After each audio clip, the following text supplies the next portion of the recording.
आज की इस वीडियो में हम जानेंगे ईशा फाउंडेशन के संस्थापक सद्गुरु के द्वारा कैलाश पर्वत के बारे में की गई खोज और कैलाश के बारे में उनके अपने अनुभव उन्हीं के शब्दों में। नमस्कार मित्रों, स्वागत है आपका दैविक माया यूट्यूब चैनल पर। वीडियो में आगे बढ़ने से पहले एक बार अवश्य लिखें हर हर महादेव।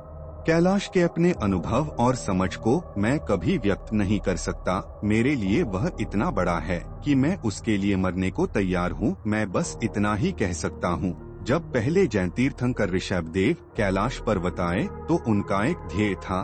उन्होंने कैलाश के बारे में बहुत कुछ सुना था, इसलिए उन्होंने सोचा कि वे इस सारे ज्ञान को समेटकर दुनिया के लिए कुछ करेंगे। वे इस पूरी प्रक्रिया के प्रति ग्रहणशील व्यक्ति थे। कैलाश के संपर्क में आने के बाद उस ज्ञान को लेकर दुनिया में जाने और कुछ करने की बजाय उन्होंने इस पर्वत में विलीन होने का फैसला कर लिया। वे उसका एक हिस्सा बन गए। थोड़ी गहराई में इसका स्वाद चखने वाले किसी भी प्राणी के लिए इस प्रलोभन से बचना मुश्किल है। जब आप इसके संपर्क में आते हैं तो आप सोचने लगते हैं, यही सब कुछ है, हम क्यों न ऐसा करें। बाकी सभी चीजें हमने अपने लिए जो छोटे मोटे लक्ष्य तय किए हैं वे अर्थहीन हो जाते हैं। यह मृत्यु की कामना नहीं है। जब अमर होने का अवसर आपको दिखता है तो वह एक जबरदस्त प्रलोभन होता है। जब इतनी भव्य चीज का हिस्सा बनने की संभावना आपके सामने आती है तो इस प्रलोभन से बचना मुश्किल हो जाता है। कैलाश पर्वत एक जबरदस्त आध्यात्मिक पुस्तकालय है। बौद्ध लोग कैलाश को अस्तित्व की धुरी मानते हैं।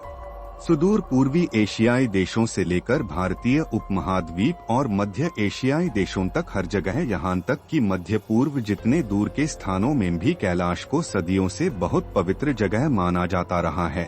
पिछले 100-200 सालों में वह जागरूकता कम हुई है क्योंकि उसे बनाए रखने के लिए कोई सक्रिय संस्कृति नहीं है।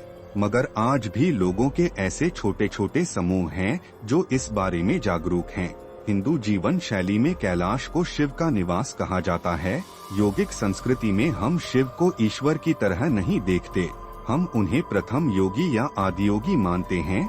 साथ ही वह आदिगुरु या प्रथम गुरु भी थे।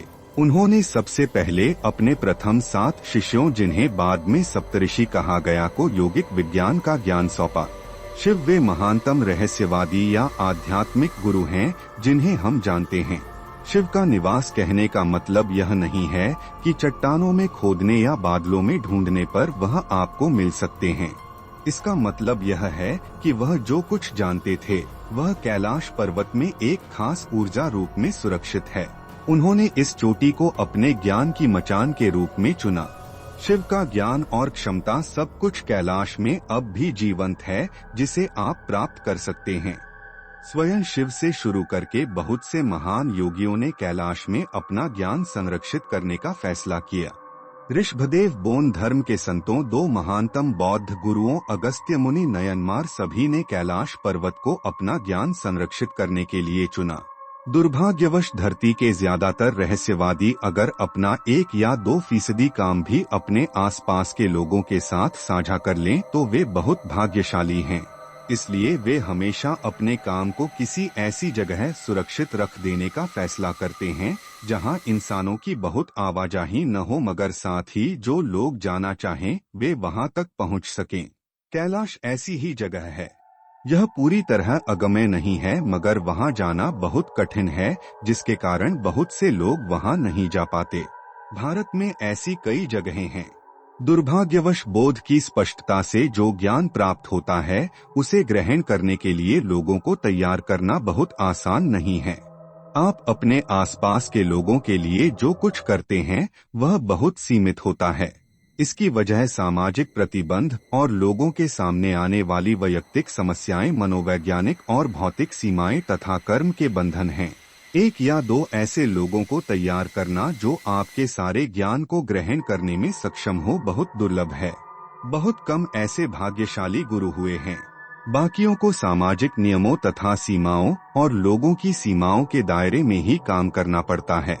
इसलिए उनके ज्ञान का एक छोटा हिस्सा भी साझा नहीं हो पाता। इस स्थिति में पत्थर बहुत ग्रहणशील होते हैं। ऐसी बहुत सी जगहें हैं जहां रहस्यवादियों ने अपना ज्ञान सौंपा, मगर कैलाश उनमें सबसे विशिष्ट है।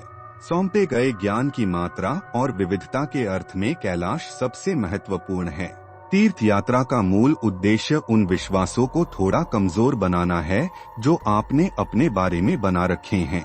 पहाड़ पर चढ़ाई या पर्वतारोहण जैसे साहसिक कार्य का मकसद हमेशा अपने अंदर उपलब्धि की भावना लाने के लिए होता है, ताकि हम खुद को बड़ा महसूस कर सकें, मगर तीर्थ यात्रा का मकसद खुद को छोटा करना है।